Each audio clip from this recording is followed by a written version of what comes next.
রবির গোলাপ ও পরিরানী।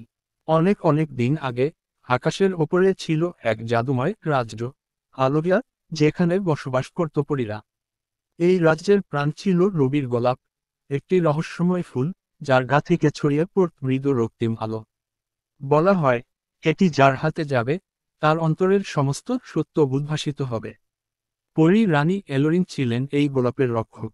কিন্তু এক রাতে গোলাপটি হঠাৎ উধাও হয়ে গেল, আর রাজ্যের আলো নিভে গেল। আকাশভাঙা মিনারের রহস্য। এলোরিন অনুভব করলেন, এটি সাধারণ কোনো চুরি নয়, এক ভয়ঙ্কর ষড়যন্ত্র। ঠিক তখনই বাতাসে ভেসে এলো এক অদ্ভুত সুর।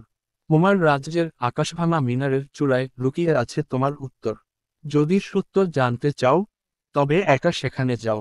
রানী উড়ে গেলেন আকাশভাঙা মিনারে, যা এত উঁচু ছিল যে মেঘ সেখানে এসে ভেঙে পড়ে।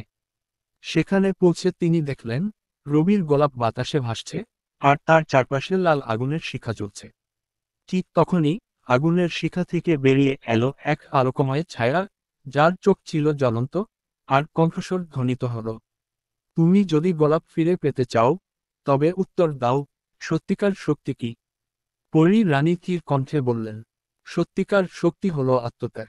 যে নিজের ক্ষমতা কেবল নিজের জন্য রাখে না, বরং অন্যদের রক্ষা করতে চায়, সেই প্রকৃত শক্তিধারী।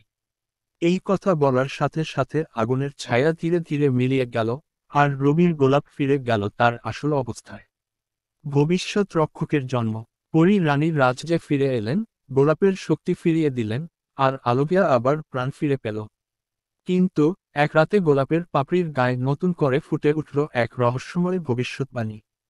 একদিন, যখন রবির আলো ম্লান হয়ে যাবে, তখন এক নতুন রক্ষক আসবে, যার হৃদয় রবির মতো খাঁটি। এলোরিন জানতেন, সত্যিকার যুদ্ধ কখনো শেষ হয় না। বহু বছর পর এক ছোট্ট পরীকন্যা জন্ম নিল, লুসিয়ারা। তার চোখ ছিল গাঢ় লালচে আভায় দীপ্ত, আর সে জন্মের পরই গোলাপের আলোয় একবার জ্বলে উঠল রহস্যময় রক্তিম আলো। এলোরিন বুঝলেন, নতুন রবির রক্ষক এসে গেছে, এবং একদিন সেই আলোকিয়াকে রক্ষা করবে।